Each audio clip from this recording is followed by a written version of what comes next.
Bismillahirrahmanirrahim. Assalamualaikum warahmatullahi wabarakatuh. Baiklah, perkenalkan nama saya Haryani dengan NIM 19591092 dari Prodi PGMI 6D.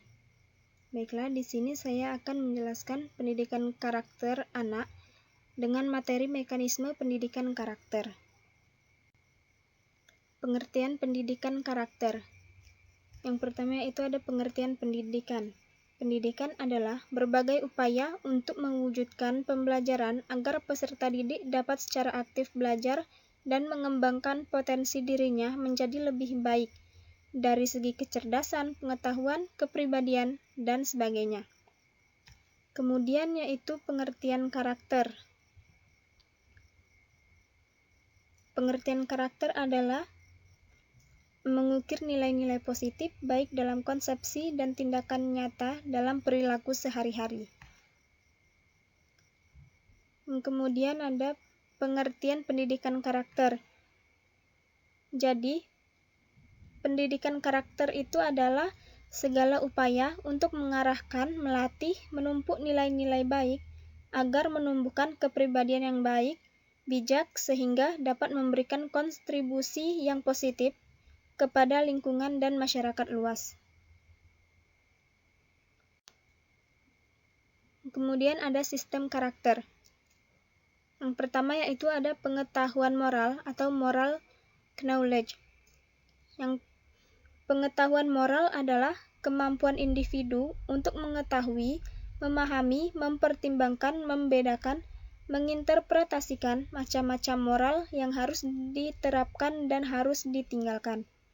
Pengetahuan moral terdiri dari 6 komponen yang meliputi kesadaran moral, yaitu kesadaran untuk memperhatikan dan melaksanakan moral yang ada di sekitarnya. Yang kedua yaitu pengetahuan nilai moral, merupakan kemampuan untuk memahami nilai moral dalam berbagai situasi. Yang ketiga yaitu memahami sudut pandang lain, adalah kemampuan untuk menghargai dan merasakan pendapat orang lain. Yang keempat yaitu penalaran moral, merupakan kemampuan untuk memahami, mempertimbangkan, dan membedakan makna bermoral.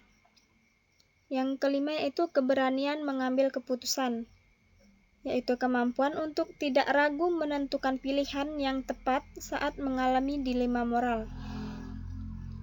Yang keenam yaitu pengenalan diri, merupakan kemampuan untuk mengetahui dan memahami perilaku sendiri serta dapat mengevaluasinya dengan jujur. Yang kedua yaitu ada perasaan moral. Perasaan moral adalah kemampuan untuk merasa harus selalu melakukan tindakan moral yang sesuai dengan norma dan merasa bersalah jika melakukan perbuatan yang tidak sesuai dengan norma. Perasaan ini juga terdiri dari beberapa komponen. Yang pertama yaitu mendengarkan hati nurani, yaitu perasaan moral nafsu mendorong seseorang untuk melakukan tindakan sesuai dengan hati nurani dalam sisi kognitif dan sisi emosional. Kemudian ada harga diri, yakni memiliki kesadaran untuk menjaga harkat dan martabat berdasarkan nilai yang luhur. Kemudian ada empati, memiliki kepekaan atau mampu turut merasakan penderitaan orang lain. Kemudian ada cinta kebaikan, yaitu kemampuan untuk merasakan suka dan senang ketika melakukan kebaikan. Selanjutnya yaitu ada kontrol diri, kemampuan untuk mengendalikan emosi berlebih baik saat marah maupun terlalu senang. Yang terakhir yaitu ada rendah hati, berarti tidak merasakan rasa keunggulan yang berlebih, dapat tetap terbuka terhadap perbaikan kesalahan dan mengatasi rasa sombong, namun tetap percaya diri. Yang ketiga yaitu ada tindakan moral. Tindakan moral yaitu mampu bergerak dan melakukan tindakan nyata moral yang sesuai dengan norma, hingga mencegah perbuatan yang tidak sesuai dengan norma kebaikan lingkungan. Tindakan moral ini terdiri dari 3 komponen utama, yaitu kompetensi, merupakan kemampuan untuk mengubah perasaan moral menjadi tindakan moral yang efektif. Yang kedua yaitu ada keinginan, merupakan kemampuan untuk kuat dan bertahan melakukan apa yang seharusnya dilakukan berdasarkan pengetahuan dan perasaan moral. Yang ketiga yaitu kebiasaan, adalah kemampuan untuk melakukan sesuatu secara konsisten dan berulang-ulang hingga telah terbiasa dan terasa lebih ringan untuk dilakukan secara terus-menerus. Kemudian ada nilai-nilai pendidikan karakter. Yang pertama yaitu nilai religius, sikap dan perilaku yang patuh dalam melaksanakan ajaran agama yang dianut. Kedua ada jujur, yaitu perilaku yang selalu berupaya untuk menjadi orang yang sesuai dan menetapi apa yang dilakukan, baik dalam perkataan, tindakan, maupun pekerjaan. Kemudian ada toleransi, merupakan sikap dan perilaku yang menghargai perbedaan ras, agama, etnis, pendapat, tindakan yang berbeda. Kemudian ada disiplin, tindakan yang berperilaku tertib dan patuh pada ketentuan dan peraturan yang berlaku. Selanjutnya, kerja keras adalah perilaku yang menunjukkan upaya sungguh-sungguh dalam mengatasi hambatan, belajar, dan tugas, serta menyelesaikannya dengan sebaik-baiknya. Kemudian, kreatif, yaitu berpikir dan bekerja dengan menghasilkan cara baru atau unik dari yang telah ada atau yang telah dimiliki. Kemudian mandiri, yaitu sikap dan perilaku yang tidak bergantung pada orang lain. Selanjutnya, demokrasi, yaitu cara berpikir, bersikap, dan bertindak yang mempertimbangkan hak dan kewajiban dirinya dan orang banyak. Kemudian ada rasa ingin tahu, selalu berupaya untuk mengetahui lebih dalam dan meluas dari sesuatu yang dilihat, didengar, dan dipelajari secara umum. Kemudian ada semangat kebangsaan, yaitu berpikir, bertindak, dan berwawasan yang menempatkan kepentingan bangsa dan negara di atas kepentingan pribadi dan kelompok. Kemudian cinta tanah air, yaitu berpikir, bersikap, bertindak yang menunjukkan kesetiaan, kepedulian, dan penghargaan terhadap segala aspek bangsa dan negara. Selanjutnya itu menghargai prestasi, mampu mendorong diri untuk menghasilkan sesuatu yang berguna bagi masyarakat dan mengakui serta menghargai keberhasilan orang lain.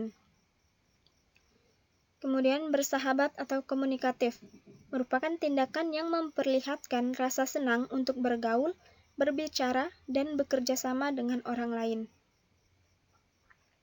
Selanjutnya yaitu cinta damai, perilaku sikap, perkataan, dan tindakan yang membuat orang lain merasa senang dan damai atas kehadiran individu tersebut.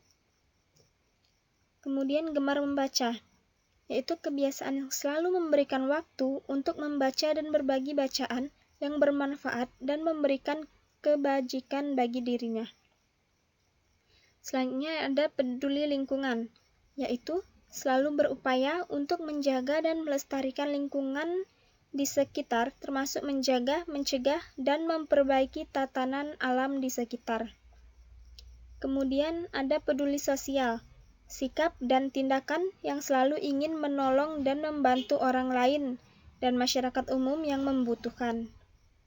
Yang terakhir yaitu ada tanggung jawab, selalu melaksanakan dan menyelesaikan tugas kewajiban diri, masyarakat, lingkungan, negara, dan Tuhan Yang Maha Esa. Selanjutnya yaitu ada faktor-faktor yang mempengaruhi pendidikan karakter. Faktor yang mempengaruhi pendidikan karakter ada 4. Yang pertama yaitu faktor insting atau naluri. Insting adalah sikap dan tabiat yang telah terbentuk sejak dilahirkan. Yang kedua, adat atau kebiasaan. suatu perilaku yang sama dan diulang secara terus-menerus hingga menjadi terbiasa. Yang ketiga ada keturunan, yaitu sifat-sifat anak sebagian merupakan cerminan dari sikap dan sifat orang tuanya, baik rohani maupun jasmani. Yang terakhir yaitu ada lingkungan, segala hal yang mengelilinginya, mulai dari adat istiadat, pergaulan, keadaan sekolah, desa, kota, dan lain sebagainya, akan memberikan pengaruh secara langsung atau tidak langsung pada karakter seseorang. Selanjutnya yaitu tujuan dari pendidikan karakter. Nah, tujuannya yaitu mengembangkan potensi nurani, kalbu, afektif peserta didik sebagai warga negara yang memiliki nilai-nilai budaya dan karakter bangsa. Yang kedua, mengembangkan kebiasaan perilaku peserta didik yang terpuji dan sejalan dengan nilai universal dan tradisi bangsa yang religius. Yang ketiga yaitu menanamkan jiwa kepemimpinan dan tanggung jawab peserta didik sebagai penerus bangsa.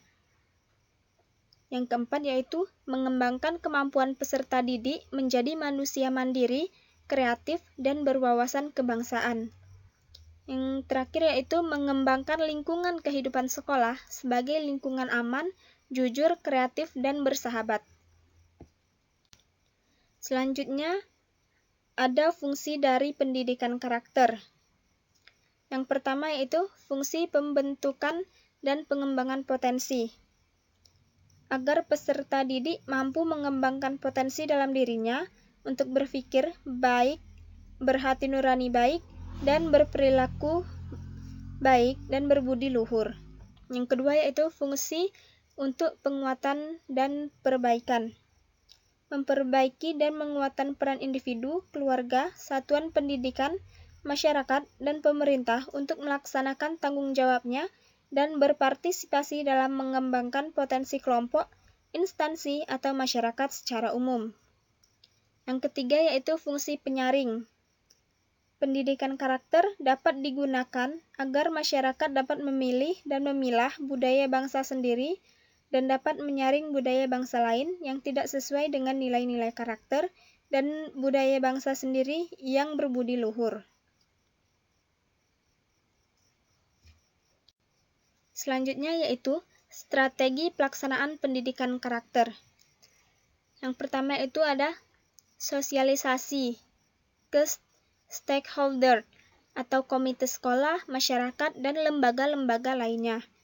Kemudian ada pengembangan dalam kegiatan sekolah, menyelenggarakan kegiatan pembelajaran, pengembangan budaya sekolah dan pusat kegiatan belajar melalui kegiatan rutin, kegiatan spontan, keteladanan, dan pengondisian. Kemudian kegiatan ekstrakurikuler, menanamkannya melalui kegiatan keseharian di rumah dan di masyarakat. Demikian yang dapat saya jelaskan. Apabila ada kesalahan, saya mohon maaf, dan kepada Allah saya mohon ampun. Terima kasih. Wassalamualaikum warahmatullahi wabarakatuh.